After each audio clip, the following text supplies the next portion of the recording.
Voltou para aqui, inventou. É gol! Salve, salve, meus amigos! Deixe seu like neste vídeo, é muito importante que você faça isso, porque a gente segue aqui falando sobre o Flamengo e sobre esse jogo muito ruim contra o Botafogo. O Flamengo não jogou absolutamente nada contra o Botafogo nesta quarta-feira, né? Foi um jogo em que o Flamengo ficou contando ali o intervalo 1 hora sem dar um chute no gol, mas acabou vencendo, valeu só pelo resultado. O Flamengo ganha do Botafogo com o gol do Léo Pereira no finalzinho. Foi um jogo mais ou menos parecido com aquele do Corinthians no ano passado pelo Campeonato Brasileiro, em que o Flamengo vence por 1-0, também com o gol no finalzinho do Léo Pereira, né?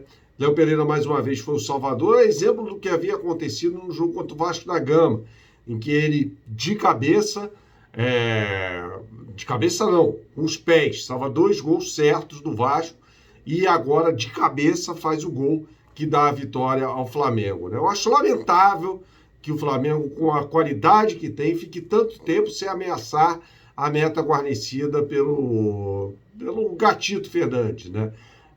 O Flamengo até tem jogadores para fazer isso. A gente pode falar assim, o Botafogo se limitou a se defender durante todo o jogo. É verdade, mas foi a estratégia do técnico Thiago Nunes.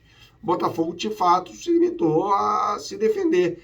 Mas o Flamengo tem que criar mecanismos para não deixar o time tão engessado, né? Criar mecanismos para furar os bloqueios do time adversário. O Flamengo se rendeu ao bloqueio do time do Botafogo. A gente vai falar mais sobre nesse vídeo, que tem um oferecimento da KTO. Você que gosta de fazer a sua fezinha, não conhece o site kto.com, meu camarada, então você não sabe o que está perdendo. Entre agora no site kto.com, faça o seu cadastro e quando você o fizer, você vai colocar o meu cupom que é Bernardo, tá? Colocando o meu cupom Bernardo, eu lhe dou 20% de bônus em relação ao valor que você depositar. Por exemplo, depositou R$100, eu lhe dou 20, tá? É óbvio que você vai usar esse crédito para fazer a sua fezinha no site kto.com. E o melhor da história é que as melhores odds do mercado eu posto diariamente no meu Instagram, no @BernardoAqui.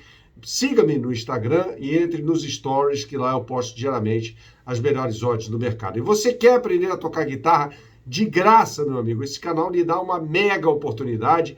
Entre agora no site do professor de guitarra e violão, Átila Reis. O link está aqui na descrição desse vídeo e agende uma aula gratuita de qualquer lugar do mundo de violão ou guitarra, uma aula exclusiva ao vivo para você pelo seu celular com um músico profissional. Não perca essa oportunidade, tá bom? Falando aqui sobre esse jogo do Flamengo mais um pouco, o Flamengo começa a partida pressionando a saída de bola do Botafogo e tem uma única oportunidade no primeiro tempo, num chute do Pedro de fora da área, defendido pelo Gatito. Não fez mais nada do que isso.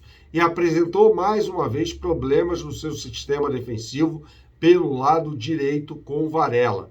O Varela não jogou absolutamente nada. É impressionante, né? Quando a gente fala sobre o lateral direito do time do Flamengo, o melhor é sempre aquele que está no banco de reservas, né? Dessa vez, o melhor foi, entre aspas, o Wesley, que acabou entrando no segundo tempo, só que entrou mal demais mais uma vez, né? Um jogador que tem sérios problemas de marcação, sérios problemas para fazer cruzamentos para a área, aquela coisa toda, tá?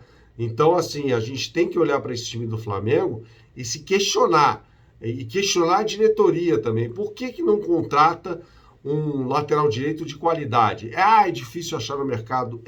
Mas o Atlético Paranaense, por exemplo, contratou o Bom Godoy, que pertencia ao Estudiantes, e negociou o Kelvin, que está na seleção, inclusive, pré-olímpica do Brasil e tal, e nada de lateral direito. E não haverá nada de lateral direito. O Tite vai com esses caras mesmo, tá?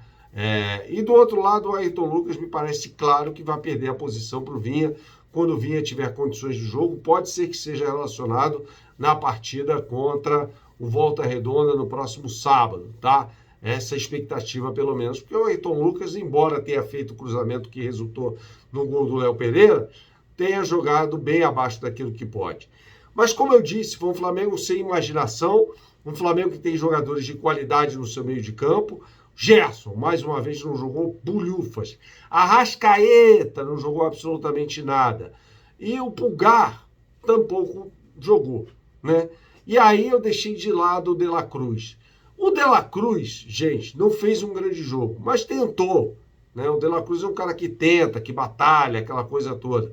Por que saiu o De La Cruz, por exemplo, e não o Gerson para a entrada do Luiz Araújo? O time melhorou com o Luiz Araújo, é bem verdade, embora na transmissão no Band Esportes eu tenha dito que não faria aquela alteração, de forma nenhuma teria tirado o De La Cruz para botar o Luiz Araújo, mas ele colocou o Luiz Araújo, que tentou alguma coisa, chute de fora da área, aquela coisa toda e tal, né? Mas o Tite não tirava de jeito nenhum Pedro e Cebolinha. Pedro e Cebolinha são um capítulo à parte.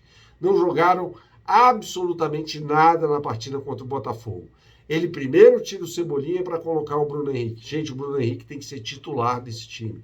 O Bruno Henrique não pode ficar no banco de reservas para o Everton Cebolinha, que fez até um bom jogo contra o Philadelphia Union lá na pré-temporada e tal, mas convenhamos, né? É muito pouco, né? Tem que jogar bem nos clássicos, nos jogos grandes, nos jogos de Série A. E isso o Everton Cebolinha não vem conseguindo fazer. E o Pedro perdeu muito rendimento, muito rendimento. Ele sai, entra o Gabigol, que pelo menos foi um pouco mais... levou um pouco mais de perigo a defesa do Botafogo, né? Correu, teve disposição, inflamou a torcida do Flamengo, aquela coisa toda, e merece ser o titular, né? Eu meti o pau aqui no Gabigol, depois do jogo contra o Vasco, ele mereceu, mas não vou ficar de perseguição. Eu, pelo menos, não vou ficar perseguindo o jogador. Eu acho que ele pode render muito mais que aquilo que ele vem rendendo, né? E incomodou mais a defesa do Botafogo do que o Pedro, que foi uma nulidade em campo. E aí o Flamengo, de tanto insistir, jogando contra uma equipe que fez muita cera, que se limitou a se defender, chegou ao seu merecido gol com o Léo Pereira após um cruzamento do Ayrton Lucas e a falha, para mim, do Gatito Fernandes. É um time que precisa melhorar. Vejamos, vai ter um jogo agora contra o Volta Redonda, deve jogar mais bola, depois tem o Bangu, enfim, ganhar esses 2 jogos para criar um pouco de confiança e aí jogar uma partida que eu acho que vai ser a mais difícil contra o Fluminense em jogo válido pela 10ª rodada do Campeonato Brasileiro. Saudações, Campeonato Brasileiro não, Campeonato Carioca. Saudações, até a próxima e tchau, tchau.